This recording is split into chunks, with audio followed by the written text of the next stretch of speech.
शिव महापुराण की कथा में एक बात आती है कि आप सती मैया से एक विश्वास हमें सीखी थी, माता सती से।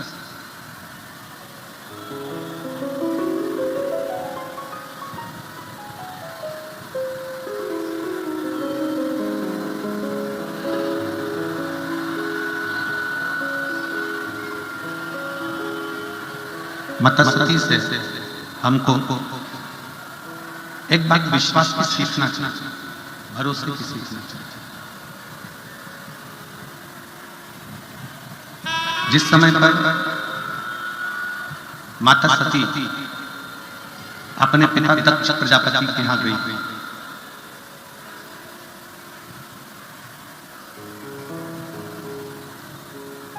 और माता सती जब अपने पिता दक्ष प्रजापति के यहां गई तो बीच मार्ग में देवऋषि नारद उनको मिले।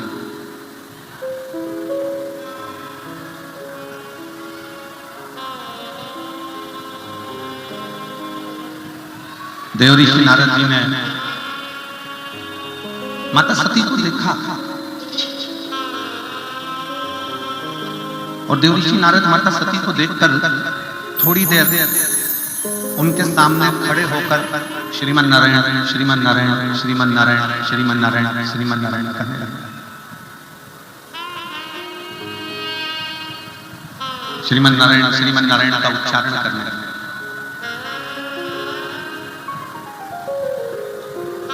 अब सामने माता सती है, देवऋषि नारद, दोनों सामने, सती मैया भी है और देवऋषि नारद, दोनों आमने सामने,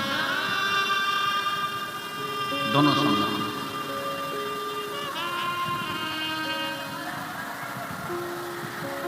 देवऋषि नारद जी ने माता सती जी से कहा, माँ आपको मालूम है कि आप अपने पिता के घर जा रही हो और शिव जी की आज्ञा नहीं है,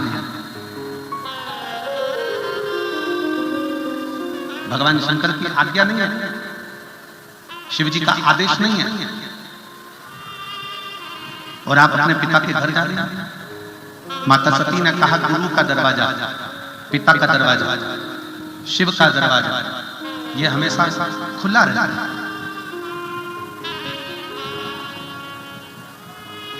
अपने पिता के घर में, अपने गुरु के घर में, अपने शिव के घर में बिना समय के भी जाया जा सकता है। पर मां शिव जी ने तो आपको रोका है, शंकर भगवान ने तो आपको रोका है, आपको नहीं जाना चाहिए। सती मैया देवऋषि नारद को जो उपदेश दे रही है वो एक विश्वास का उपदेश है।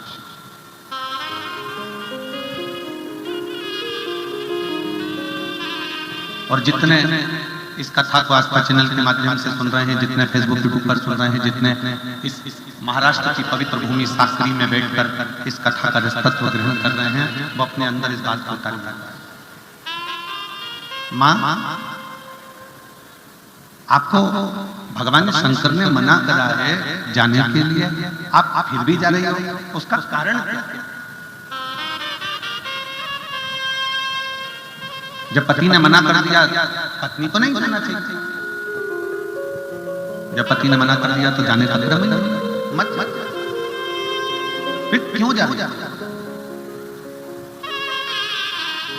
सती मैया ने देवऋषि नारद जी से कहा, नारद जी मेरे पति ने कामदेव को जलाकर भस्म कर, काम तो जल गया, पर अहंकार व्यक्ति के भीतर रह गए।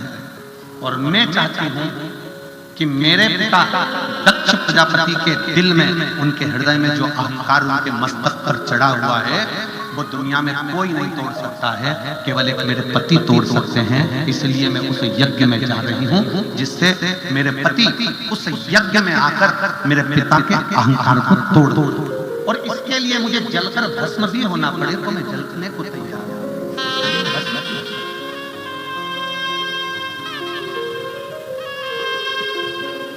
इसके लिए मुझे अगर जलना पड़े, भस्म होना पड़े तो मुझे कुछ करना है।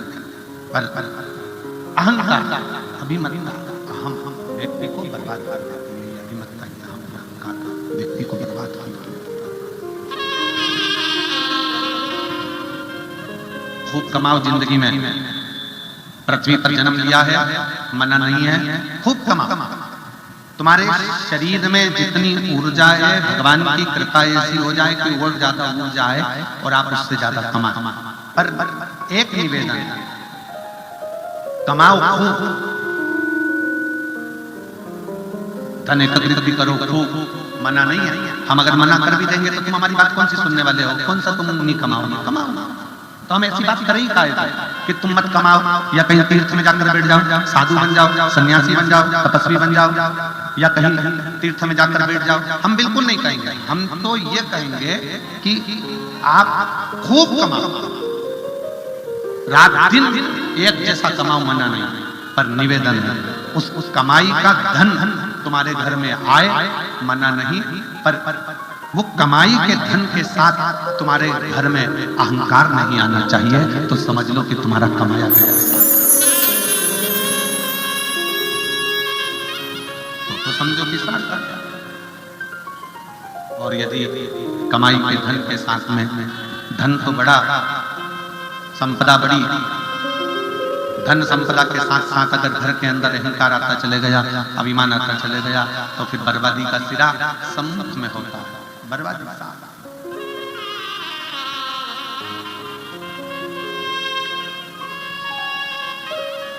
रतन, चार चीजें हैं, चार चीजों की कीमत आपको मालूम होगा। पहले नंबर पर है रतन, हीरा। दूसरे नंबर पर है सोना, तीसरे नंबर पर है चांदी, चौथे नंबर पर है तांबा। इसमें सबसे कीमत वाला कौन सा? पहले नंबर पर है हीरा, दूसरे नंबर पर है सोना, तीसरे नंबर पर है चांदी, चौथे नंबर पर है तांबा। इसमें सबसे ज्यादा कीमत वाला कौन सा है? जम के बोलो जरा। हीरा, रतन। पहले नंबर पर है रतन, हीरा, जिसकी कीमत बहुत। फिर सोना, चांदी और तांबे में कीमत वाला कौन है? सोना। उसके बाद चांदी, फिर चार बताए, रतन, सोना, चांदी, तांबा। उसी तरह चार अवस्था है, बचपन, जवानी, अधेड़ी और बुढ़ापा। बचपन मतलब हमारा जीवन रतन की तरह, हीरा, कीमत वाला। एक बचपन की कीमत भी समझो। संत नामदेव जी महाराज 4 वर्ष की अवस्था में सत्संग में लगे थे। संत तुकाराम जी 6 वर्ष की अवस्था में सत्संग में लगे थे। संत तुकाराम जी 5 वर्ष की अवस्था में सत्संग में लग गए। मीराबाई 5 वर्ष की अवस्था में सत्संग में लग गई। कर्माबाई 6 वर्ष की अवस्था में सत्संग में लग गई। एक बाल्य अवस्था में जो सत्संग किया गया वो रतन जैसा,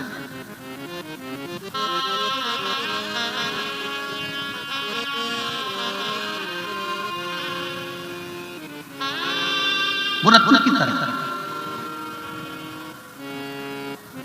जवानी सोने की तरह, अधेड़ी चांदी की तरह और बुढ़ापा तांबे की तरह। अब इसमें 2 कीमती हैं, एक आपका बचपन और दूसरे नंबर पर है आपकी जवानी। ये 2 इतनी कीमती है कि बचपन रतन को, हीरे को, रतन को, हीरे को जितना संभाल कर रखोगे, जितना संभाल कर रखोगे, उतना वो रतन चमकता रहेगा और आगे चलकर कुछ ना कुछ एक और कीमत वाला बन जाएगा। दूसरे नंबर पर है सोना। सोना मतलब आपकी जवानी। इस जवानी में जितना कंट्रोल कर सोने को इधर उधर नहीं पटका जाता, सोने को इधर उधर ले जाकर नहीं डाला जाता, सोने को बीच चौराहे पर ले जाकर नहीं पटका जाता, सोने को तिजोरी में, अलमारी में, लाकर में रखा जाता है, गले में पहना जाता है, कानों में पहना जाता है, हाथों में पहना जाता है, मस्तक पर चढ़ाया जाता है। सोने को आप अपने तन पर धारण करते हो, हीरे को आप अपने तन पर धारण करते हो और वो कीमत वाला है। रतन माणिक कीमत वाले हैं, उसको संभालना है। जवानी सोना ये कीमत वाला है, इसको संभालना। और थोड़ी सी कीमत जिसकी घट जाती है वो चांदी पांव की पायल है, अधेड़ी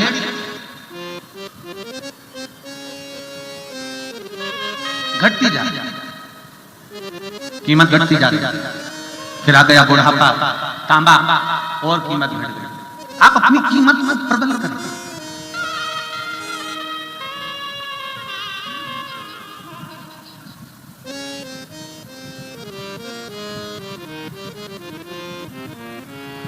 मैंने मानव रतन तुझको हीरा दिया, मैंने मानव रतन तुझको हीरा दिया, तू गवाए गवाए तो मैं क्या करूं, तू यूं ही गवाए तो मैं क्या करूं।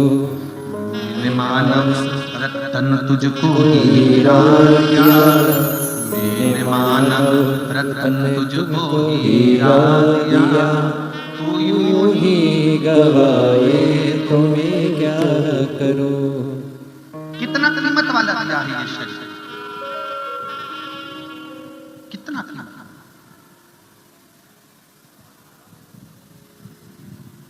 लोग कहते हैं हम भिखारी, लोग कहते हैं हम गरीब, लोग कहते हैं हम दरिद्र। शिव महापुराण की कथा कहती है मेरा शंकर जिसको भी पृथ्वी पर जन्म देता है कभी उसको भिखारी बनाकर पैदा नहीं करता, उसको करोड़पति बनाकर पैदा करता है।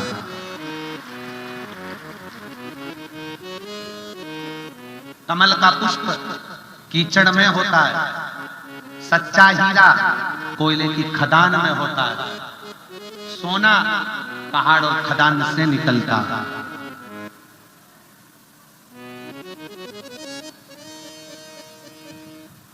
कोई कहे कि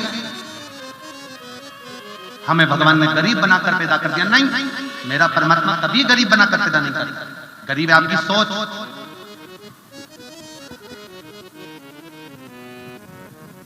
गरीब आपकी सोच है। जिस दिन तुम्हारे पास में 10 रुपए हैं और उस 10 रुपए में से 1 रुपया निकाल कर तुम किसी भूखे को अगर भोजन करा देते हो, एक बिस्कुट भी खिला देते हो, समझ लेना उस दिन तुम गरीब नहीं हो, सेठों से भी बड़े सेठ हो, क्योंकि तुमने किसी को दिया। तुम्हारी देने की आदत तुमको सेठ बना देती और तुम्हारी लेने की आदत तुम्हें भिखारी बनाती।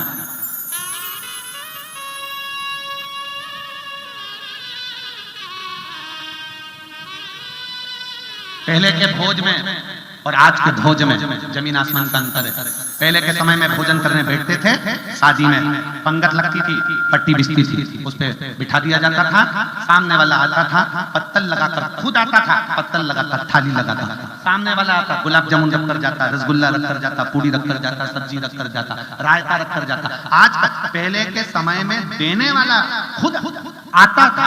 आज के जमाने में संसार में इन विदेशियों ने सबको भिखारी बना दिया, हाथ में प्लेट पकड़ा दी और बफेट के सामने दे दे भैया, दे दे भैया, भिखारी। अब ईमानदारी से बोलना, जितने साकरी के भक्त यहाँ पर बैठे हुए हैं, ईमानदारी से बोलो, बफेट की टेबल के पीछे जो वेटर खड़े हैं और तुम्हारे हाथ में हीरे की चूड़ी, सोने के जेवर और बनारसी साड़ी, और तुम्हारा पति लाखों कमाने वाला और सामने वेटर खड़ा है और तुम प्लेट लेके 1 गुलाब जामुन दे दे भैया।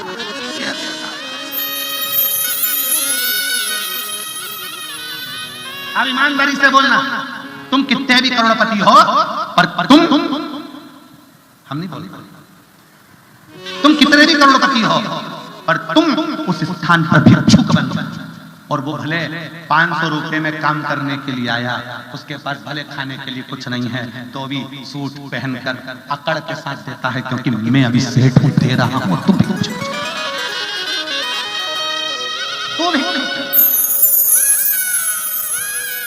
मेरा परमात्मा किसी को भिखारी बनाकर नहीं पैदा करता, मेरा परमात्मा किसी को भिक्षुक बनाकर पैदा नहीं करता। मेरा परमात्मा तो देता है, आपको वो हीरा बनाकर पैदा करा है। मेरे परमात्मा ने आपको संसार में ऐसा पैदा करा है कि आप अपनी कीमत जिस दिन जान रहे उस दिन तुम्हारे जीवन की सार्थकता सिर्फ।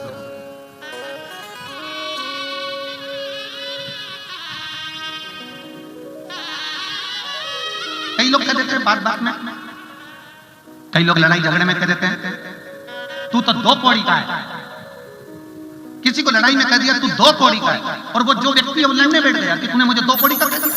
अरे भगवान को धन्यवाद देना कि वारे प्रभु इसकी निगाह में 100 कौड़ी के लोगों को छोड़कर उसने 2 कौड़ी वाले को तो देखा।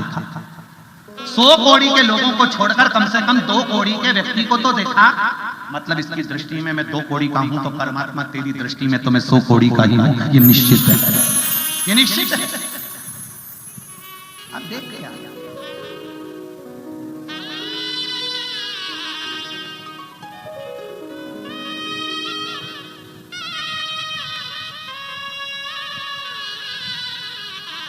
मेरा शिव किसी को भिखारी बना कर पैदा नहीं करता। मेरा शिव किसी को भिक्षुक बना कर पैदा नहीं करता।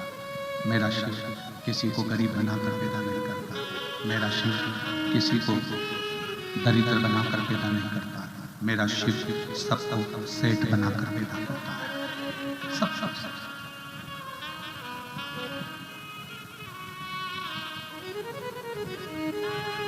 एक परमात्मा की निगाह में जन्म लेने वाला मनुष्य सेठ है। उसी तरह से जैसे एक माँ की निगाह में उसका बेटा राजकुमार है। संसार में जितनी माँ है ना, इसका बेटा चाहे वो काला हो, पीला हो, चाहे वो आंख से बेकार हो, मुंह से बेकार हो, हाथ से विकलांग हो, चाहे पांव से विकलांग हो, तो भी एक माँ की निगाह में उसका बेटा राजकुमार ही रहेगा। बोलो मेरी जीजियों, बचपन में आपने अपने बेटे को राजकुमार बोला कि नहीं बोला? अरे बोलो तो जम के, बोला कि नहीं बोला? कितने लाड़ से प्रेम से कहा मेरा बेटा राजकुमार बेटा, मेरा बेटा, मेरा राजा बेटा, मेरा राजकुमार बेटा, मेरा राजा बेटा। कितना प्रेम, कितना स्नेह।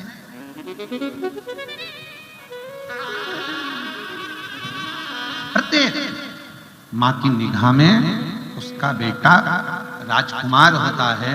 उसी तरह प्रत्येक संसार के जीव को जन्म देने से पहले उस परमात्मा की निगाह में उसका जन्म देने वाले एक एक जीव को परमात्मा अपना बेटा मानकर करोड़पति अमीर बनाकर ही भेजता है। गरीब नहीं, गरीब नहीं।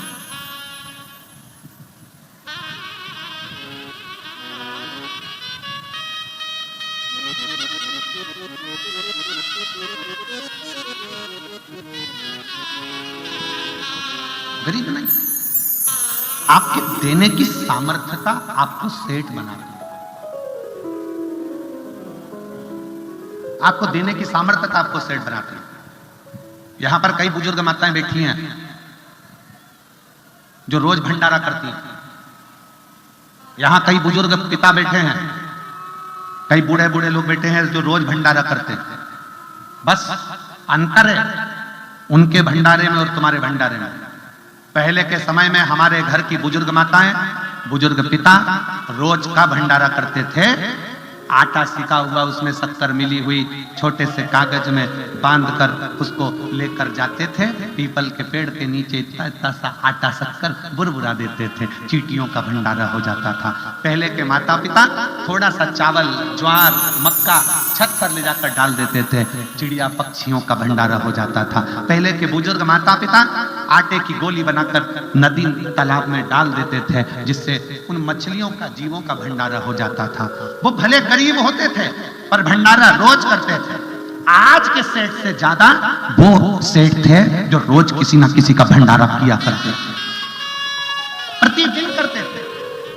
और यहाँ पर कई बुजुर्ग माताएं बैठी हैं, कई बुजुर्ग पिता बैठे हैं जो आज भी थोड़ा सा चावल लेकर जाएंगे, चिड़िया को डाल देंगे, पक्षियों को डाल देंगे, थोड़ी सी रोटी निकालेंगे, गौ माता को दे देंगे, एक रोटी का टुकड़ा कुत्ते को दे देंगे, थोड़ा सा भाग निकलेगा, कोई मीठा होगा घर में बचा हुआ तो पीपल के पेड़ के नीचे, बड़ के पेड़ के नीचे, नीम के पेड़ के नीचे छोटी छोटी जो चींटियां होती हैं उन जीवों को डाल देंगे। अपने आप में वो दान धर्म कर कर ये समझ लेते हैं कि हमने कुछ कर लिया, और कर लिया बहुत।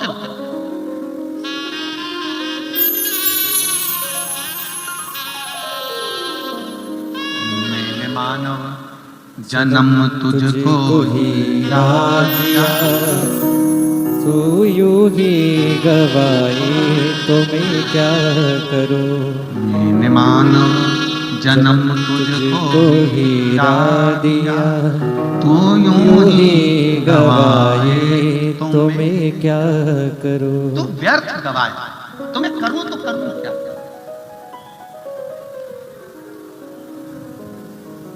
बचपन कीमती है, जवानी कीमती है, संभाल लो उसको। सती, माता सती से देवऋषि नारद कह रहे हैं, मां आपके पति ने मना किया है आपको, पर आप जा रही, आपके पति मना कर रहे हैं और आप जा रही हो मां। सती माता कहती हैं कि मेरे पिता के अहंकार को समाप्त करवा दो।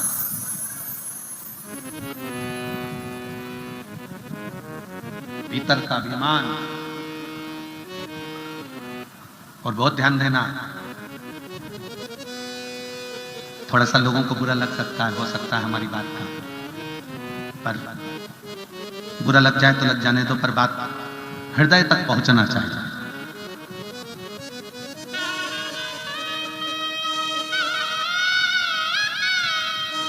ससुराल का अभिमान दामाद तोड़ देता है और दामाद का अभिमान ससुराल तोड़ देता है। कैसे? अर्जुन को अहंकार आ गया था,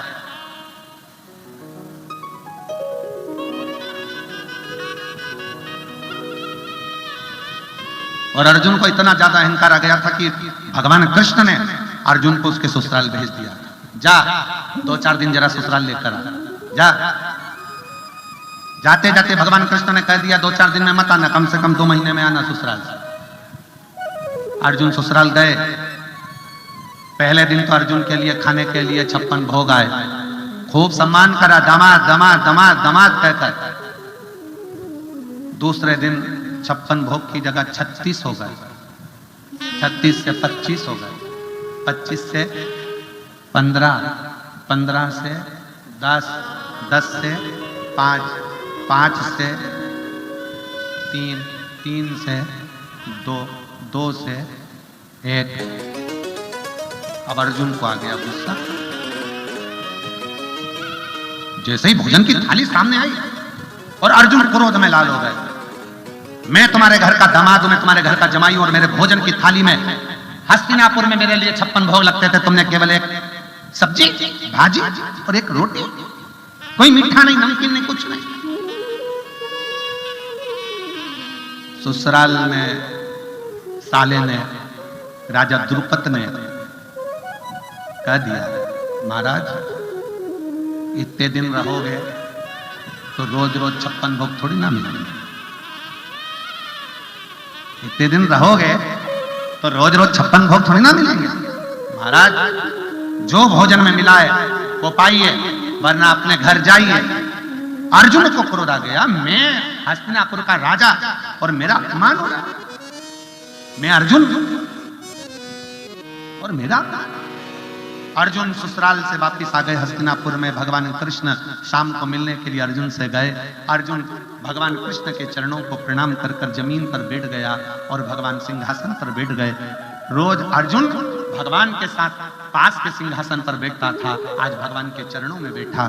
भगवान समझ गए कि ससुराल से आया है, समझ में आ गया जिसको ज्यादा गर्मी चढ़े उसको 2 महीने के लिए उसके ससुराल भेज दो, सारी गर्मी अपने आप निकल जाती है।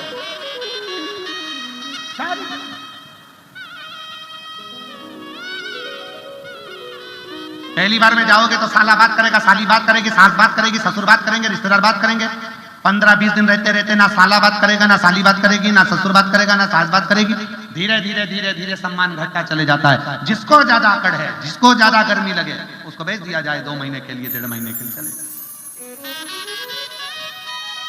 और फिर निवेदन, बड़ा ध्यान देना महाराज, समझने वाला विषय है।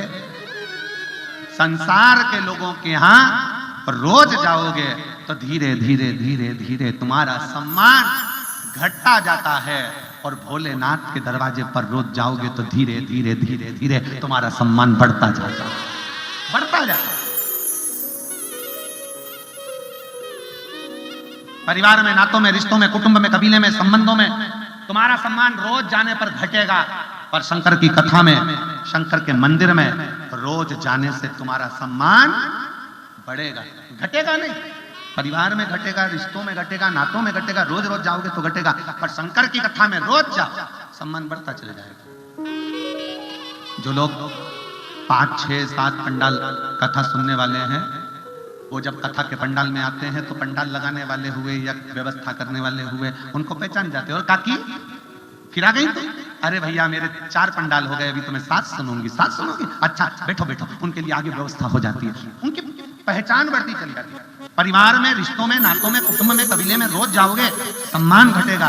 और शिव महापुराण में और भगवान शंकर के मंदिर रोज जाओगे, आपका आदर सम्मान बढ़ता चले जाएगा। पहले आप मंदिर जाना चालू करोगे तो आपका नाम कमला प्रसाद, लालू प्रसाद, राम प्रसाद, जो भी तुम्हारा प्रसाद तुम्हारा नाम से लिया जाएगा, लीलाबाई, कमलाबाई, बिमलाबाई नाम से। फिर रोज रोज मंदिर जाना चालू करोगे तो मोहल्ले के लोग तुम्हारा नाम रख देंगे, ये आ गई अनसुईया, ये आ गई सावित्री।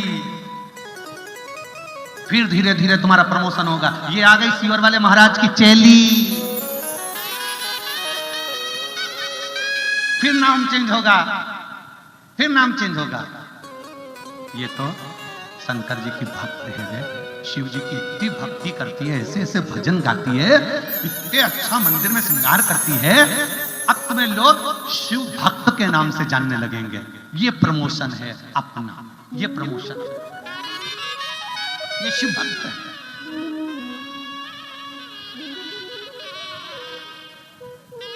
जाने धीरे धीरे परिवार में, नातों में, रिश्तों में, कुटुंब में, कबीले में, संबंधों में थोड़ा थोड़ा सम्मान घटता जाता है रोज मिलने पर शंकर से रोज मिलने पर सम्मान घटता नहीं है। शंकर से रोज मिलने पर सम्मान बढ़ता चलता है, रोज बढ़ता, प्रतिदिन बढ़ता।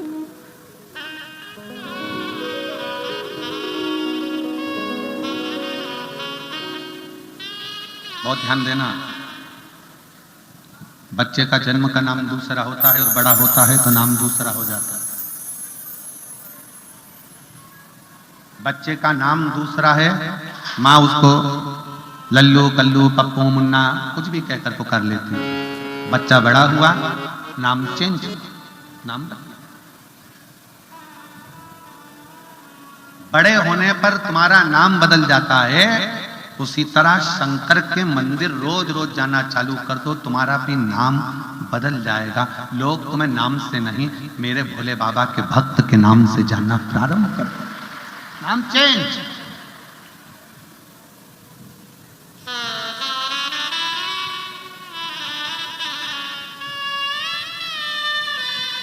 नाम बदलना। सती मैया कर रही है मेरे शिव एक विश्वास,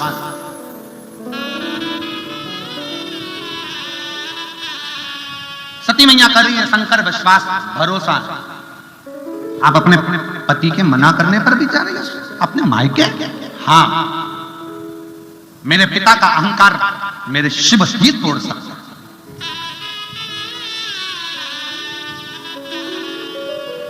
अच्छा, आपसे हम एक बात पूछें, पूरी शिव महापुराण की कथा एक बार पढ़ के देखना, गीता प्रेस गोरखपुर की शिव पुराण लेकर आना, पढ़ के देखना।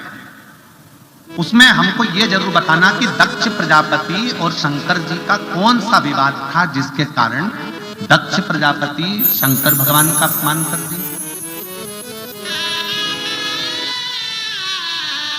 दक्ष प्रजापति भगवान शिव जी का अपमान कर दिया, कौन सा विवाद था?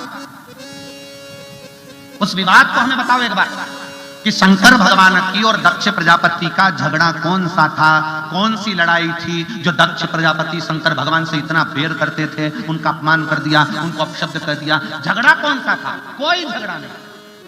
शंकर भगवान का और दक्ष प्रजापति का कोई झगड़ा नहीं था, केवल थोड़ा सा, फिर कहेंगे कटोरी में विष आ गया, तुमने पी लिया तो तुम अकेले मरोगे, पर कान में कोई दूसरा विष निंदा का भर जाता है तो व्यक्ति अकेला नहीं मरता, पूरे परिवार को लेकर मरता है। पत्नी के कानों में विष डाल दिया पति के प्रति, पति भी गया, पत्नी भी गई, पति के कानों में विष डाल दिया पत्नी के प्रति, तेरी पत्नी ऐसी है, मार्केट में दिखी वो हुआ, ऐसा हुआ वह हुआ, तुम्हारा पति मुझे गार्डन में दिखा, किसी के साथ बैठा था, गाड़ी पर किसी को लेकर जाना था, विष घोल दिया गया। तुम्हारी बहन ऐसी थी, तुम्हारा भाई ऐसा था, तुम्हारे दादा ऐसे, तुम्हारे पिता ऐसे, तुम्हारे पिताजी ने छोटे भाई को इतनी जायदाद दे दी, तुझे कुछ नहीं दिया, विष भर दिया। बाजार में मिलने वाला विष केवल एक व्यक्ति को मारता है और मोहल्ले में रिश्तेदारों में ना जाने कौन सा एक विष कानों के अंदर घोल दिया जाता है, जिससे पूरा परिवार मर जाता है, पूरा परिवार।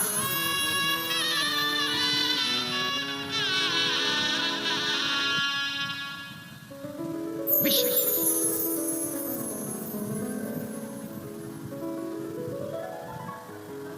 एक बहुत अच्छा एक साहूकार का एक बेटा था, बड़ा अच्छा, बहुत अच्छा, शंकर का बड़ा भक्त था, शिव जी की भक्ति बहुत करता था।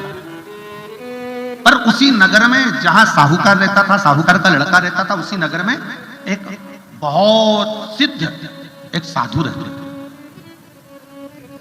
अब साहूकार का लड़का शंकर जी के मंदिर में जाकर झाड़ू लगाना, पोछा लगाना, भजन करना, कीर्तन करना, मंत्र जाप करना, नाम जाप करना, स्मरण करना, पूरे गांव के लोग जितना साधु को नहीं पूछते उससे ज्यादा साहूकार के लड़के को पूछते।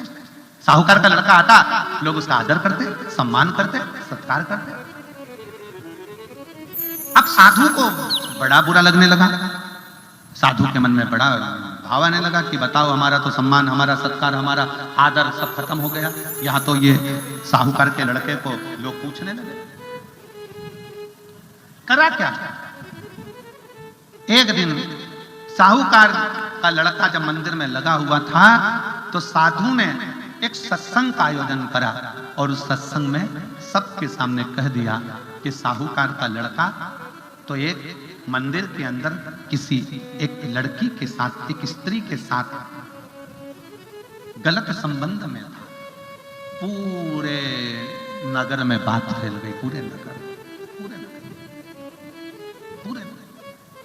साहूकार के लड़के को लोग थू थू करने लगे, आदर देना बंद कर दिया, सम्मान करना बंद कर दिया, सत्कार करना बंद कर दिया, उसको बुलाना बंद कर दिया। साहूकार के कानों में खबर पहुंच गई कि मेरे लड़के के ऊपर इल्जाम लगा है। साहूकार की आंख में जल था तो बेटे ने पूछ लिया, पापा, पिताजी, बाबूजी, आप रो क्यों रहे हो? बेटा, तू मंदिर जाता है, अर्चना करता है, पर गांव के लोगों ने तेरे ऊपर इल्जाम लगाया है। गांव में जो साधु बाबा रहते हैं उन्होंने तेरे ऊपर इल्जाम लगाया है कि तूने किसी लड़की के साथ, किसी स्त्री के साथ गलत संग रखा। बेटा कहता है, बाबा, मैं अपने महादेव के जटा में जो गंगा है ना, उस गंगा का स्पर्श कर कर कहता हूं कि तेरा बेटा गलत नहीं है, गलत नहीं है।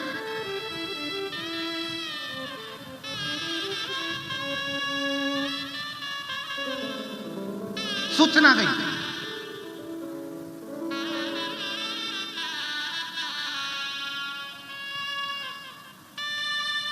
साहूकार का बेटा पहुंच गया पंचायत में, सरपंच के पास सूचना करी कि मैं गलत नहीं हूं, साधु ने मेरे ऊपर इल्जाम लगाया, सिद्ध करे साधु। सरपंच साधु को बोला, साधु, है साधु? हाँ जी। तुमने साहूकार के लड़के को जो बोला वो सत्य है क्या? शंकर के मस्तक पर जो गंगा रखी है उसका स्पर्श कर कर बोलना है। साधु ने मुस्कुराकर हंसकर कहा, नहीं। साधु बोला, साहूकार का लड़का ऐसा नहीं है, वो तो मैंने ठिठोली में, हंसी में ऐसे ही अपने मन से कह दिया था कि साहूकार का लड़का ऐसा है। मैं क्षमा मांगता हूं। साधु कहता है, मैं क्षमा मांगता हूं साहूकार के लड़के से कि मैंने हंसी उड़ाने के लिए, उसकी प्रतिष्ठा ऊंची जा रही थी तो उसको खींचने के लिए उस पर इल्जाम लगाकर उसको नीचे दबाना चाहता। मुझे क्षमा कर दो और मेरे लिए अगर कोई दंड है तो वो दंड मुझे दे दिया जाए। सरपंच ने एक कागज बुलाया, उस कागज पर साधु से कहा, साधु, जो तुमने राजा के लड़के के लिए, साहूकार के लड़के को जो कहा वो सब चीज इसमें लिख दो। लिख दिया। सरपंच ने उसको फाड़ा, टुकड़े टुकड़े कर कर साधु को देकर कहा कि अब इसे फेंक दो। साधु ने उसको फेंक दिया। दूसरे दिन पंचायत लगी, साधु को बुलाया गया, आओ, तुम कहते हो कि मैंने तो हंसी में कहा था। साधु, जो कागज के टुकड़े तुमने कल फेंके थे फाड़ कर, वो सारे के सारे वापिस लेकर आओ, नहीं तो तुम्हें मृत्यु दंड मिलेगा। साधु ने कहा, साधु बोले कि वो कागज के टुकड़े तो हवा में उड़ गए होंगे, कहां से बीन कर लाऊंगा, कैसे बीन कर लाऊंगा, मुझे क्षमा कर दो, मैं कैसे ला सकता हूं। बस सरपंच ने कहा, सुनो साधु, किसी के लिए भी आप शब्द बोलो ना तो पहले मन में तोल लिया करो। जैसे कागज के टुकड़े बिखर जाते हैं, हवा में उड़ जाते हैं, फिर वापस नहीं आते, उसी तरह किसी के लिए आप शब्द कह दिया, वो भी तो दुनिया के लोगों में पहुंच जाता है और उसका दोष आखिरी में व्यक्ति को भोगना पड़ता है।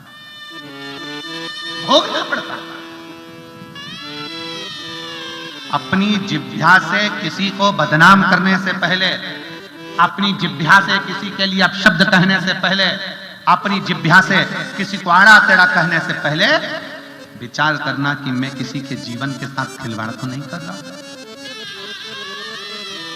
अपने मोहल्ले की लड़की, अपने मोहल्ले का लड़का, अपनी सोसाइटी की लड़की, अपने सोसाइटी का लड़का, अपनी कॉलोनी की लड़की, अपने कॉलोनी का लड़का, और हम विचार गलत बना लेते हैं। कोई ने बात करी, विचार गलत आ गया, किसी की बहू ने बात करी, विचार गलत आ गया, किसी के लड़के ने बात करी, विचार गलत आ गया, और हमने 4 लोगों में जाकर कह दिया, और धीरे धीरे धीरे धीरे वो पूरे नगर में, पूरे मोहल्ले में फैलता चले गया। लोगों के मन में गलत सोच आती चली, गलत विचार आते चले। गलत सोच, गलत विचार।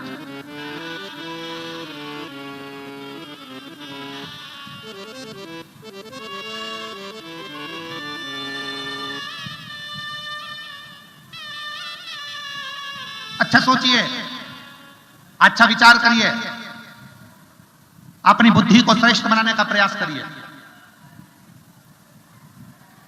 अपनी बुद्धि को श्रेष्ठ बनाओ, अच्छा सोचने का प्रयास करिए। यहां कई लोग बैठे हैं जो साकरी में कथा हो रही है तो रोज भगवान से प्रार्थना करते थे कि हमारी साकरी में कथा हो जाए, साकरी में कथा हो जाए, साकरी में कथा हो जाए, और साकरी में कथा हो जाए। और कई लोग ऐसे भी बैठे होंगे जो मन में सोच रहे होंगे, इतना कथा हो रही होगी, इतने सारे जजमान बने होंगे, इतना ऐसा हुआ होगा, वैसा हुआ होगा, आखिरी में वो सोच सोच के बीमार पड़ गया कि कितना कैसे क्या हुआ होगा। अरे सोचो, अपने साकरी में कथा हो रही है, अपने साथ कभी विचार करना, पूरी शिव पुराण को पढ़ना, और शिव पुराण के साथ में स्कंद पुराण, नर्मदा पुराण, लिंग पुराण, नारद पुराण, ब्रह्म वैवर्त पुराण, कूर्म पुराण, भविष्य पुराण, अग्नि पुराण, नर्मदा पुराण, जितनी पुराण है सबका अध्ययन करो और हमें निकाल कर बताना कि दक्ष प्रजापति और भगवान शंकर का द्वेष क्या था, विवाद क्या था, जो दक्ष प्रजापति ने शंकर जी का इतना अपमान कर दिया। विवाद क्या था? विवाद कुछ भी नहीं था, केवल एक चंद्र को काया का रोग हुआ। चंद्र रोते हुए शंकर जी की भक्ति में लग गए और सती माता ने कह दिया शंकर जी से, ये चंद्र रति के पति हैं, मैं सती, आप मेरे पति हैं, आप सती के पति हैं, चंद्र रति के पति हैं, ये मेरे बहन का पति है, इसका ध्यान रखना, थोड़ा रोग से मुक्त कर देना। अपनी पत्नी का कहना मानकर शंकर भगवान ने अपनी पत्नी के कहने से चंद्र के काया के रोग को ठीक कर दिया। दक्ष प्रजापति को क्रोध आ गया कि मैंने अपने दामाद चंद्र को श्राप दिया था, तो इसका रोग ठीक शिव ने क्यों करा? शिव ने ठीक क्यों करा? क्योंकि शंकर महामृत्युंजय, शिव मृत्युंजय, औषधि के देवता, रोग से मुक्त करने वाले कोई है तो वो देव अधिदेव महादेव। हमने कथा में कहा था, डॉक्टर का कोई दुश्मन नहीं होता, डॉक्टर का कोई दुश्मन नहीं होता। डॉक्टर के सामने अगर कोई रोग ग्रस्त व्यक्ति आ जाए जिससे उसकी नहीं भी बनती है तो भी डॉक्टर उसको मरने की दवा नहीं देता, डॉक्टर उसको जिंदा रहने की दवा देता है, रोग मुक्ति की दवा देता है। डॉक्टर का कोई दुश्मन नहीं होता। उसी तरह मेरे देव अधिदेव महादेव, मेरे शंकर, मेरे ओघड़दानी, मेरे शंभु, मेरे त्रिकालदर्शी, कैलाशी, अविनाशी, मेरे शंकर का कोई दुश्मन नहीं है। रावण भी उनका दोस्त है तो भस्मासुर भी उनका दोस्त है। कंस भी उनका दोस्त है तो हिरण्याक्ष भी उनका दोस्त है, हिरण्यकशिपु भी उनका दोस्त है तो नारायण भी उनके दोस्त हैं, तो ब्रह्मा भी उनके, वो किसी से बैर नहीं है उसका सबसे स्नेह है, सबसे। एक पत्र आया है, उस पत्र में एक बात लिखी,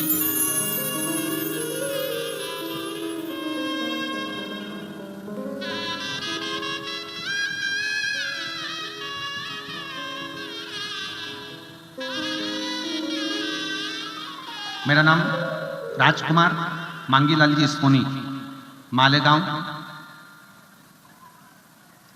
राजकुमार मांगीलाल जी सोनी जैन, मालेगांव से है। मेरा मोबाइल नंबर ये है, कहीं बैठे हो तो हाथ हिला सकते हैं। आप ही हैं, हाथ हिला दो एक बार। श्री शिवाय नमस्ते जी। आ जाइए, एक बेलपत्र ले जाना।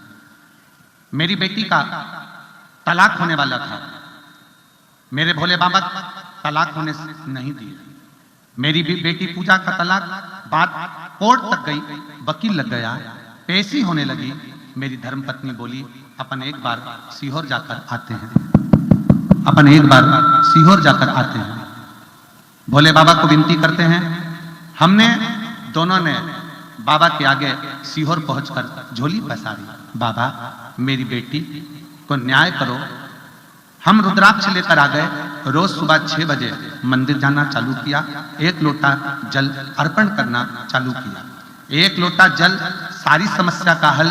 कुछ दिनों के बाद मेरी बेटी के ससुराल से फोन आ गया, और फोन आना चालू हुआ और केस अदालत में चलता रहा और फोन आना चालू हो गया। आज मैं बाबा को धन्यवाद देने के लिए आया हूं कि केस बंद हो गया और मेरी बेटी अपने ससुराल वालों के साथ बड़ी खुशी से रह रही है, और ससुराल वाले भी इतने अच्छे हैं कि बेटी को भी खुश रख रहे हैं। मैं बाबा को यहाँ धन्यवाद देने के लिए। शिव तत्व इसी को घड़ी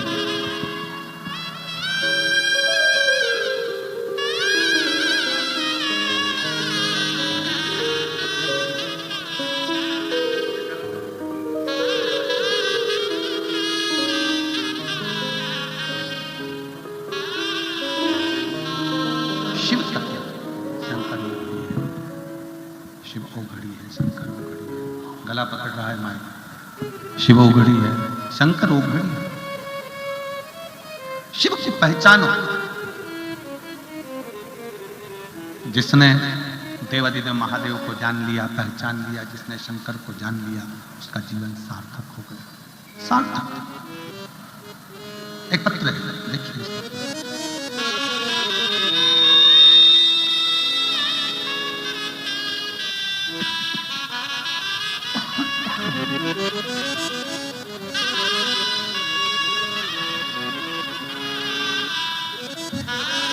मेरा नाम रीना पंकज, अभी क्या लिखा है, उफारे। तुम लोग पढ़ के बोलो जल्दी से। रीना पंकज उफारी है, उफारी, नासिक जिला की रहने वाली हूँ, गांव की निवासी हूँ। मेरा मोबाइल नंबर ये है। 1 लोटा जल का क्या वर्णन करूं गुरुदेव। मैं 2 साल से रोज मंदिर जाती हूं। मेरा बेटा 3 साल से सरकारी नौकरी की तैयारी कर रहा है, लेकिन कुछ ना कुछ नंबर उससे रह जाते हैं। पहली बार में उसका नहीं हुआ, दूसरी बार में नहीं हुआ, फिर बाबा के भरोसे शिव पर आश्रित होकर बेटे ने पशुपति व्रत किया। शंकर की कृपा से उसने रायपुर और इंडियन नेवी का एग्जाम दिया, और बाबा की कृपा से आज मेरा बेटा 3 साल से जो परीक्षा दे रहा था उसमें सिलेक्ट नहीं हुआ, पर मेरे बाबा की कृपा से आज मेरे बेटे का इंडियन नेवी में सिलेक्शन हो गया। मैं बेटे का फोटो लगा रही हूं और बाबा को धन्यवाद। शिव तत्व गुरुजी, 2 साल से मैं आपकी कथा सुन रही हूं टीवी पर। आसन लगाकर टीवी के सामने बैठती हूं और अपने बेटे से भी कहती थी कि तू भी एक बार दिल से कथा सुन। आज मैं बाबा को यहां धन्यवाद देने के लिए आई। कहीं आई हो तो बेलपत्र लेने के लिए अवश्य। एक पत्र और बड़ा सुंदर है। दोनों बेटों का पहले फोटो देख लो। Shri Shashank Surve, central government officer. दूसरा Chiranjeevi captain Bhushan Sunil Surve, Indian army captain. दोनों photo central government officer Shashank Sunil Surve, captain Bhushan Sunil Surve, Indian army captain. अब पत्र अनीता सुनील सुर्वे कहीं बैठे हो तो हाथ हिला सकते हैं। अगर कहीं बैठे हो तो हाथ हिला। आप ही हैं? आ जाओ, एक बेलपत्र ले जाना। आ जाइए। मैं अनीता सुनील सुर्वे, साकरी निवासी, तहसील साकरी, जिला धुलिया। मेरा मोबाइल नंबर ये है। मेरे पति डॉक्टर सुनील चिंतामण सुर्वे, साकरी में हमारा क्लिनिक है। गुरुदेव जी, मैं पशुपति नाथ जी की महिमा का बखान करना चाहती हूँ। मेरे दो बेटे हैं, दोनों ही बेटे पढ़ाई में अव्वल नंबर लाते हैं। मेरे बड़े बेटे ने इंजीनियरिंग करके सिविल सर्विसेज की कड़ी मेहनत करके सफलता हासिल करने का प्रयास किया। कुछ अंकों से रहने के कारण बस कहीं ना कहीं रह जाता। फिर इंटरव्यू दिया, लेकिन उसका वेटिंग लिस्ट में नाम आ गया। हमने सोचा कि 2-3 महीने में नौकरी का ऑर्डर आ जाएगा, परंतु 6 महीने बाद भी नहीं आया। तब मेरा बेटा मायूस हो गया। इतनी कड़ी मेहनत करने पर भी सफलता नहीं मिली। तब मैंने उससे कहा, मेरी बहन मुझसे बोली कि एक बार पशुपति नाथ का व्रत करो। मैंने, मेरे बेटे ने पशुपति नाथ का व्रत किया। शिवजी के मंदिर में जाकर 1 लोटा जल चढ़ाने लगे और बाबा की ऐसी कृपा हो गई। पहला व्रत पूर्ण हुआ, उसका कोई फल नहीं मिला। दूसरा व्रत पूर्ण हुआ, उसका भी कोई फल नहीं मिला। फिर हमने तीसरा व्रत करा। गुरुदेव, आप कहते हो ना शंकर को छोड़ना नहीं है, हमने भी नहीं छोड़ा। तीसरी बार पशुपतिनाथ का व्रत किया। मैं आपको क्या बताऊं गुरुदेव, मेरे दूसरे बार के व्रत में ही मेरे बड़े बेटे का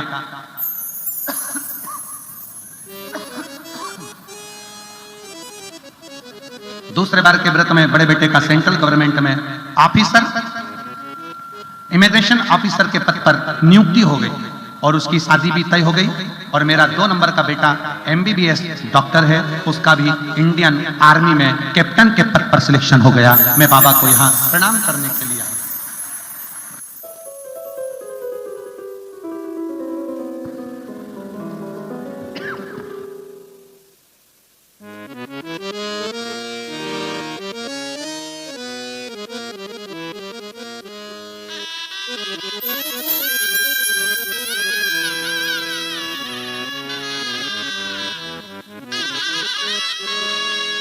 साउंड सेट नहीं है तुम्हारा, बहुत घटिया साउंड चल रहा है, बहुत बेकार।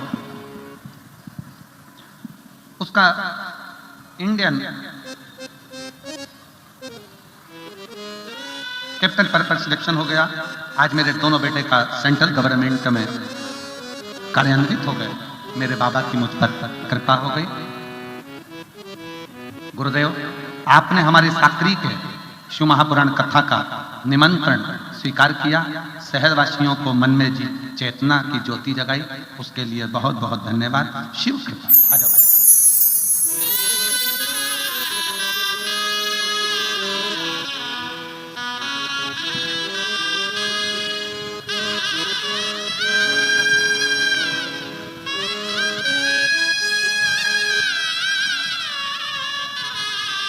रीना पंकज,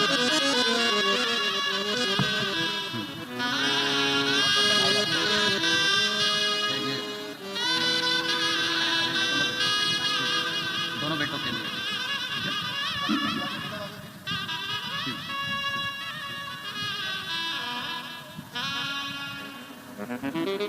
शिव पर करा भरोसा कभी टूटता नहीं। आपका विश्वास, आपकी दृढ़ता, आपका भरोसा खाली नहीं जाता।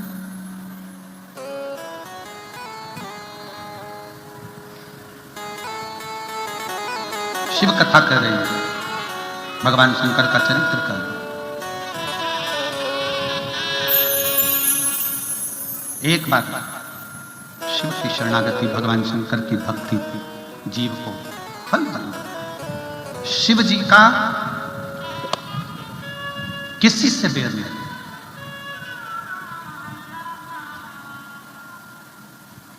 शंकर भगवान का किसी से बैर नहीं।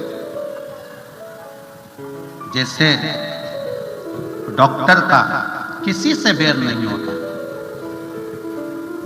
अगर बैरी भी सामने आ जाए, किसी से बैर भी है और वो भी सामने आ जाए, तो वो भी उसका मित्र ही होता है। उसके दुख को हरना उसका कार्य, बैर है ही। इसीलिए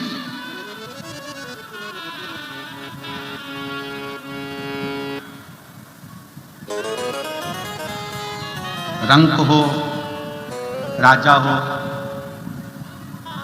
कोई भी, कितनी भी तकलीफ, कितना भी दुख, कितना भी कष्ट जीवन में हो, शंकर की भक्ति को धारण, शिव तत्व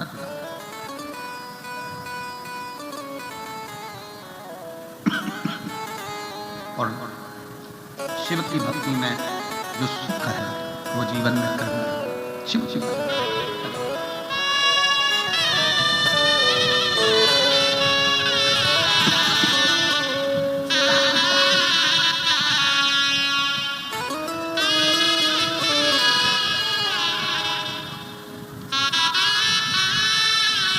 रीना पंकज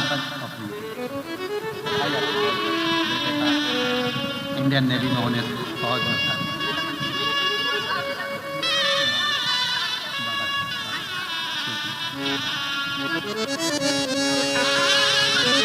कितने साल बाद?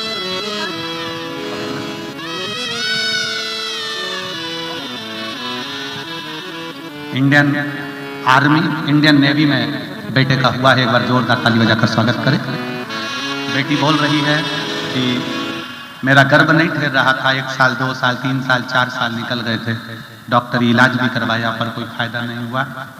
फिर एक पंडाल में बैठकर कथा सुनी और बाबा की कृपा से गर्भ ठहरा।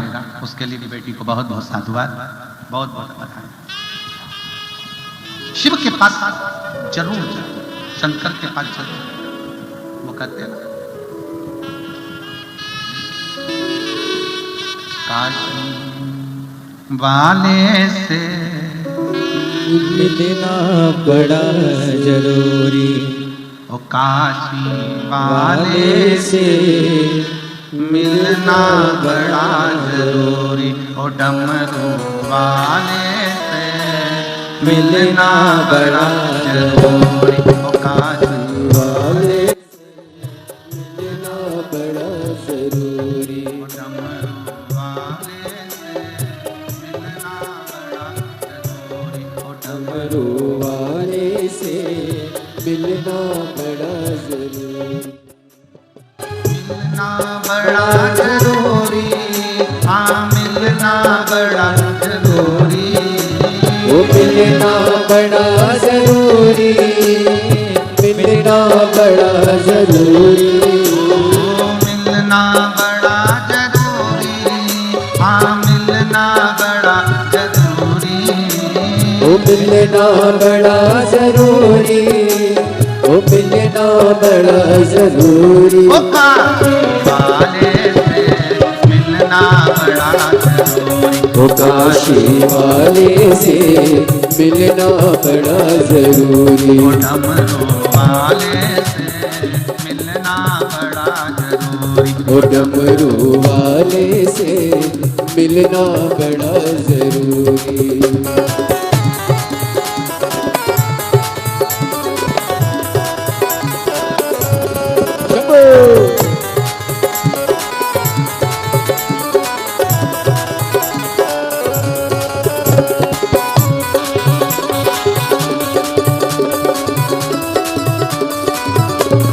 बोले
जो मैं होती पवन बसंती झोंका बन कर आती, जो मैं होती पवन बसंती झोंका बन कर आती, जो मैं होती बेल चमेली चरणों में बिछ जाती, जो मैं होती बेल चमेली चरणों में बिछ जाती, बन सकी मैं हवा का झोंका, बन सकी मैं हवा का झोंका, बन सकी मैं हवा का झोंका, बन सकी मैं हवा का झोंका, ये मेरी मजबूरी काशी वाले से मिलना बड़ा जरूरी, ओ काशी वाले से मिलना बड़ा जरूरी, डमरू वाले से मिलना बड़ा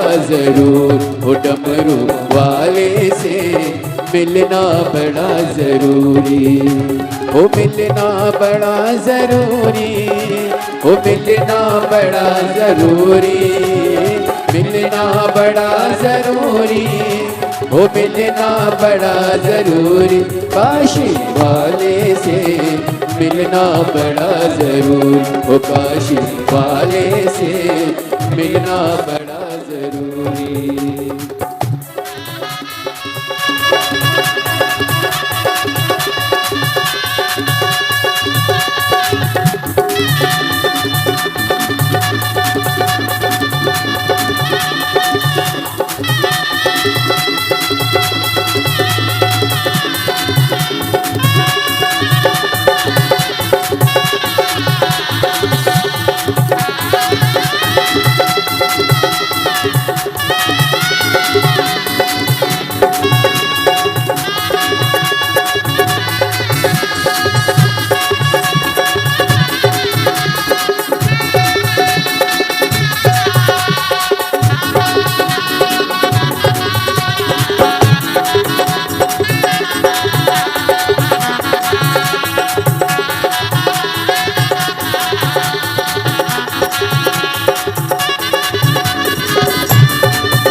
जो मैं होती बारी बदरिया छम छम नीर बहाती, जो मैं होती बारी बदरिया छम छम नीर बहाती, गरज गरज के बरस बरस के तुमको नित नहलाती, गरज गरज के बरस बरस के तुमको नित नहलाती, बन न सकी मैं कारी बदरिया, बन न सकी मैं कारी बदरिया, ये मेरी मजबूरी काशी वाले से मिलना बड़ा जरूरी, ओ काशी वाले से मिलना बड़ा जरूरी, डमरू वाले से मिलना बड़ा जरूरी, ओ डमरू वाले से मिलना बड़ा जरूरी, ओ मिलना बड़ा जरूरी,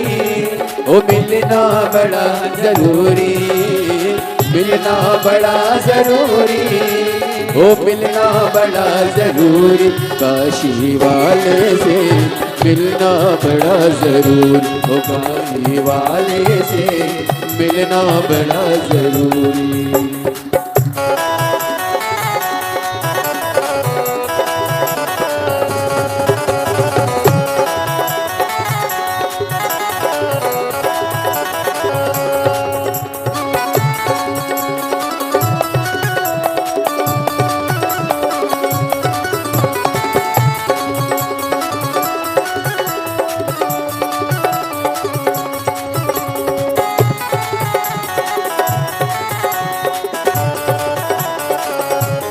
बोले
बसंती झोंका बन कर आती, जो मैं होती बेला चमेली चरणों में बिछ जाती, जो मैं होती बेला चमेली चरणों में बिछ जाती। बनस्की में हवा का झोंका, बनस्की में हवा का झोंका, ये मेरी मजबूरी काशी वो काशी वाले से मिलना बड़ा जरूरी। वो डमरू वाले से मिलना बड़ा जरूरी, वो काशी वाले से मिलना बड़ा जरूरी। वो डमरू वाले से मिलना बड़ा जरूरी, काशी वाले से मिलना बड़ा जरूरी। अपने स्थान पर बैठकर तरफ से नागपुर मराठी से सुंदर 21 रुपए की सौगात से आपने समृद्ध की। अरविंद जी जयसवाल की तरफ से पटना बिहार से सुधा 500 रुपए, मनोज जी चौधरी भोपाल मध्य प्रदेश से 500 रुपए, आशा अनिल जी देशमुख की तरफ से सुधा 500 रुपए की सौगात से आप समझ की। गुप्तदान में बालाघाट मध्य प्रदेश से 8,851 रुपए की सौगात से बाबा कमरेश्वर धाम से समझ की बहुत बहुत बधाई। 14,000 आपके 1400 से आपने समझ की। आतू कुमार जी पंजाब से सुधा 500 रुपए, विनोद कुमार जी की तरफ से छत्तीसगढ़ से सुधा 5,001 रुपए की सौगात से आपने बाबा कमरेश्वर धाम में समृद्ध की बहुत बहुत बधाई। 14,000 आपके 1400 से आपने समर्पित की। रणवीर सिंह जी अजमेर राजस्थान से 500 रुपए की सौगात से आपने समझ की। सुरेश कुमार जी पाल की तरफ से करेली राजस्थान से सुधा 500 रुपए, जयंती जी चौरसिया नागपुर मराठी से 11,000 रुपए की सौगात से आपने बाबा कुबेर भंडारी के पावन चरणों में समर्पित की बहुत बहुत बधाई। 14,000 आपके 1400 से आपने समझ की। अभिषेक जी दुबे इंदौर मध्य प्रदेश से 1,000 रुपए, युवान जी शर्मा की तरफ से राजस्थान से सुधा 500 रुपए, ज्ञानवी जी शर्मा की तरफ से, विनोद कुमार जी की तरफ से 500 रुपए, राम बाबू जी की तरफ से हरदोई उत्तर प्रदेश से 500 रुपए, गुप्ता में सुंदर 1,000 रुपए, अरुणा शिवराज सिंह जी की तरफ से अमरावती मराठी से 500 रुपए, अमरजीत जी पटेल की तरफ से जबलपुर मध्य प्रदेश से 500 रुपए, पुनीत मुकेश जी दिवांगन की तरफ से छत्तीसगढ़ से सुधा 1,100 रुपए, चेतन जी गुजरात की तरफ से पुणे मराठी से सुधा 2,001 रुपए की सौगात से आप समझ की। बैजनाथ जी पांडे की तरफ से कानपुर उत्तर प्रदेश से 500 रुपए, रामप्यारी जी पेशाव की तरफ से छत्तीसगढ़ से सुधा 500 रुपए, रमेश जी गुजर की तरफ से राजस्थान से सुधा 500 रुपए, उषा बेन माता राज जी की तरफ से बड़ौदा गुजरात से सुधा 5,001 रुपए की सौगात से आपने बाबा कमरेश्वर धाम में समर्पित की बहुत बहुत बधाई। 14,000 आपके 1400 से आपने समर्पित की। सुलोचना देवी फरीदाबाद हरियाणा सुधा 500 रुपए, गोवत्स पंडित की तरफ से सुधा 1,000 रुपए, मालती देवी जी की तरफ से सुधा 1,000 रुपए की सौगात से आपने समर्पित की। मुरलीधर जी जांगल की तरफ से सुधा 500 रुपए, राजकुमार जी वर्मा की तरफ से उत्तर प्रदेश से सुधा 500 रुपए की सौगात से आपने समर्पित की। विपुल सुरेश जी की तरफ से सुधा 500 रुपए, अमृत भाई जी की तरफ से बहरूच गुजरात से सुधा 500 रुपए की सौगात से आपने समर्पित की। ललिता यागेश्वर सिंह जी की तरफ से बिलासपुर छत्तीसगढ़ से 1000 रुपए अशोक राजा राम जी भोज की तरफ से 500 रुपए अजय जी जसपाल की तरफ से रांची झारखंड से 500 रुपए अंजना दीपक जी पुजारी की तरफ से मुंबई से 500 रुपए अशोक कुमार जी कोटा राजस्थान से 500 रुपए कविता जी कोलकाता पुणे मराठी से 500 रुपए षष्ठी जी सोलंकी की तरफ से काकेर छत्तीसगढ़ से 500 रुपए नीलम जी दमिया की तरफ से पानीपत हरियाणा 100 रुपए अंताबेन प्रवीण बाजी की तरफ से सूरज गुजरात से 500 रुपए सुमन जी विजयवर्गीय की तरफ से ग्वालियर मध्य प्रदेश से 1000 रुपए भारती बेन श्याम बाजी पटेल की तरफ से 500 रुपए रक्षा बेन किशोर बाजी की तरफ से 500 रुपए अतुल जी त्रिवेदी की तरफ से कानपुर उत्तर प्रदेश से 500 रुपए ऋतु जी घई की तरफ से पंजाब से 500 रुपए दिलीप रामचंद्र पवार जी की तरफ से मालेगांव मराठा से 500 रुपए स्वर्गीय राजेंद्र रमेश पटेल की तरफ से 500 रुपए गुप्ता में 500 रुपए उत्कर्ष जी आस्थाना की तरफ से यूएसए से 21,000 रुपए की स्वर्गीय देकर आजीवन भोजन बड़ा सत्ता ग्रहण करी सुनील अक्षर में अपना नामांकित करें बहुत बहुत बधाई स्वतः विचार आपके सदस्य से आप समझ की शमशेर जी गुप्ता की तरफ से पुणे मराठा से 551 रुपए पिंकी जी वर्मा रायपुर छत्तीसगढ़ से 500 रुपए दुर्गा जी चौधरी सुदर्शन गुजरात से 500 रुपए हीरा लाल जी की तरफ से बड़ौदा गुजरात से 505 रुपए संगीता कुमारी जी की तरफ से बुलंदशहर उत्तर प्रदेश से 500 रुपए राधा रमन जी की तरफ से अजमेर राजस्थान से 500 रुपए तनुजा प्रसाद जी की तरफ से अकोला मराठा से 500 रुपए की तरफ से आप समझ की पूर्णिमा देवी जी की तरफ से 500 रुपए रमेश चंदी गुप्ता की तरफ से सत्ता मध्य प्रदेश से 551 रुपए उदय भांजी त्रिपाठी की तरफ से लखनऊ उत्तर प्रदेश से 5001 रुपए की तरफ से आपने गौ माता के चारे तो समझ की बात बधाई स्वतः विचार आपके सदस्य से आपने समझ की काशीनाथ भाई बाबू भाई जी की तरफ से सूरज गुजरात से 500 रुपए की तरफ से आप समझ की गोपाल सिंह जी पवार की तरफ से भोपाल मध्य प्रदेश से 500 रुपए की तरफ से आप समझ की चंद्रपाल सिंह जी की तरफ से राजस्थान से 500 रुपए विनोद जी जयसवाल बंगाल से 500 रुपए रमेश मनोज जी कुमावत की तरफ से 500 रुपए सुरेंद्र कुमार जी प्रजापति की तरफ से 500 रुपए रमेश्वर जी शर्मा की तरफ से अकोला मराठा से 1100 रुपए की तरफ से आप समझ की राहुल जी राय की तरफ से तेलंगाना से 1100 रुपए अजय जी गोड़ की तरफ से हैदराबाद से 500 रुपए बबलू कुमार जी की तरफ से बैतूल मध्य प्रदेश से 1000 रुपए प्रकाश जी साहू की तरफ से प्रयागराज उत्तर प्रदेश से 500 रुपए अमित जी चौधरी की तरफ से 1600 रुपए देवी चंद्रमोहन जी ठाकुर की तरफ से बिहार से 1511 रुपए मीना देवी की तरफ से छत्तीसगढ़ से 500 रुपए अंकित जी वर्मा रायपुर छत्तीसगढ़ से 500 रुपए कमलेश कुमार जी सेंगर की तरफ से 500 रुपए संजय जी श्रीवास्तव आगरा उत्तर प्रदेश से 551 रुपए की तरफ से की मुन्नी देवी जी की तरफ से प्रयागराज उत्तर प्रदेश से 500 रुपए गीता बेन सुरेंद्र भाई पटेल की तरफ से नवसारी गुजरात से 21,000 रुपए की तरफ से देकर आजीवन भोजन बड़ा रास्ता ग्रहण करी सुनील अक्षर में अपना नामांकित करें बहुत बहुत बधाई स्वतः विचार आपके सदस्य से आप समझ की शांतिलाल जी चौहान धार मध्य प्रदेश से 500 रुपए गुप्ता में 1100 रुपए बेबी पूजा जी की तरफ से गाजीपुर उत्तर प्रदेश से 1000 रुपए आकाश प्रकाश जी राव की तरफ से परमणी मराठे से 1011 रुपए की तरफ से आप समझ की सोनी जी साहू की तरफ से 1100 रुपए प्रीति शारदा जी की तरफ से लुधियाना पंजाब से 2001 रुपए मन सागर जी की तरफ से अंबाला पंजाब से 500 रुपए उमेश सिंह जी की तरफ से राजस्थान से 1100 रुपए जीवर्थ बिरानी जी की तरफ से गुजरात से 500 रुपए अमित सिंह जी की तरफ से 500 रुपए कैलाश नाथ सिंह जी की तरफ से चंदौली उत्तर प्रदेश से 500 रुपए अनिल कुमार जी की तरफ से राजनांदगांव छत्तीसगढ़ से 500 रुपए 601 रुपए की तरफ से आप समझ की ममता देवी जी की तरफ से वाराणसी उत्तर प्रदेश से 1100 रुपए संतोष जी वर्मा की तरफ से 500 रुपए प्रमोद कुमार जी राजकोट गुजरात से 1000 रुपए की तरफ से अपने समृद्ध की कोमल जी नागपंच की तरफ से नागपुर मराठी से 500 रुपए गुप्ता में 3000 रुपए की तरफ से आप समझ की चंद्रकला जी संदे पाटवे राजस्थान से 500 रुपए माला देवी जी की तरफ से बिहार से 1100 रुपए अंजलि देवी जी की तरफ से बड़ा बिहार से 500 रुपए स्वर्गीय देवीदास राजा राम जी की स्मृति में 500 रुपए अर्णव जी तिवानी की तरफ से अमरावती मराठी से 500 रुपए की तरफ से आप समझ की ज्योति जी गुप्ता की तरफ से बिलासपुर छत्तीसगढ़ से 500 रुपए अनिल कुमार जी जिंद हरियाणा से 1100 रुपए की तरफ से आपने समझ की बालकृष्ण जी नगर की तरफ से बालकृष्ण जी नागर की तरफ से मध्य प्रदेश से 10,001 रुपए की तरफ से आपने बाबा कमलेश्वर दामन जी समझ की बहुत बधाई स्वतः विचार आपके सदस्य से आपने समझ की दमयंती जी तदाब की तरफ से 500 रुपए जया काशी जी चौरसिया की तरफ से 10,000 रुपए अंकित जी भारती की तरफ से बड़ा बिहार से 10,000 रुपए शिवलाल जी नायक की तरफ से छत्तीसगढ़ से 10,000 रुपए घनश्याम जी सोनी की तरफ से 500 रुपए रवीर सिंह जी की तरफ से पंजाब से 500 रुपए मनोज जी गोयल की तरफ से 1100 रुपए विजय जी गर्ग की तरफ से सिकंदराबाद से 1100 रुपए राकेश जी राय त्रिपुरी मध्य प्रदेश से 500 रुपए असीम जी गुप्ता अजमेर राजस्थान से 501 रुपए की तरफ से आप समझ की अमरावती जी यादव की तरफ से मुंबई से 10,000 रुपए मुकेश कृष्णा मुकेश जी साहू की तरफ से 21 रुपए की तरफ से आप समझ की मोनिका आशीष जी की तरफ से बरेली उत्तर प्रदेश से 500 रुपए विजय सुनीता जी तोमर सत्ता मध्य प्रदेश से 500 रुपए रता हरी जी गुप्ता बलसाड़ गुजरात से 21,000 रुपए की तरफ से लेकर आजीवन भोजन बड़ा रास्ता ग्रहण करी सुनील अक्षर में अपना नामांकित करा बहुत बहुत बधाई स्वतः विचार आपके सदस्य से आपने समझ की राजेंद्र जी सराफा की तरफ से इंदौर मध्य प्रदेश से 500 रुपए की तरफ से आपने समझ की मुकेश जी तिवारी झाबुआ मध्य प्रदेश से 500 रुपए बालाराम जी उपाध्याय की तरफ से दराना मध्य प्रदेश से 21 रुपए की तरफ से आप समझ की स्वर्गीय इंदु भाई जगन्नाथ जी की तरफ से 500 रुपए की तरफ से आप समझ की आयुषी जी की तरफ से बड़ौदा गुजरात से 500 रुपए बलबीर सिंह जी की तरफ से बाण गंगा इंदौर मध्य प्रदेश से 700 रुपए राजीव जी गर्ग की तरफ से नेदार उत्तराखंड से 1100 रुपए हेमांशी जी देवांगढ़ की तरफ से बिलास छत्तीसगढ़ से 500 रुपए राजीव जी मालवी की तरफ से 500 रुपए गुप्ता में 11,111 रुपए की तरफ से अपने बाबा कमलेश्वर दामन जी समझ की बहुत बधाई स्वतः विचार आपके सदस्य से आप समझ की अनिल रोहित कुमार जी की तरफ से दिल्ली से 1100 रुपए विमल जी मिश्रा की तरफ से 500 रुपए चंद्र दीप नाथ जी तिवारी की तरफ से यशपुर से 1051 रुपए कस्तूरा भाई जी महाजन की तरफ से शाहपुर से 500 रुपए शिवम जी की तरफ से भंडीदा पंजाब से 500 रुपए राजीव कुमार जी की तरफ से धनबाद झारखंड से 500 रुपए दीपक कुमार जी साहू की तरफ से दुर्गापुर वेस्ट बंगाल से 500 रुपए पुरुषोत्तम पिंकी जी साहू की तरफ से छत्तीसगढ़ से 500 रुपए हंसिका जी वर्मा की तरफ से बलौदा बाजार छत्तीसगढ़ से 500 रुपए मधुकर गोविंद जी की तरफ से बुरहानपुर से 500 रुपए गजराज सिंह जी रेखवार की तरफ से भोपाल मध्य प्रदेश से 500 रुपए शीला देवी जी फतेहनगर हरियाणा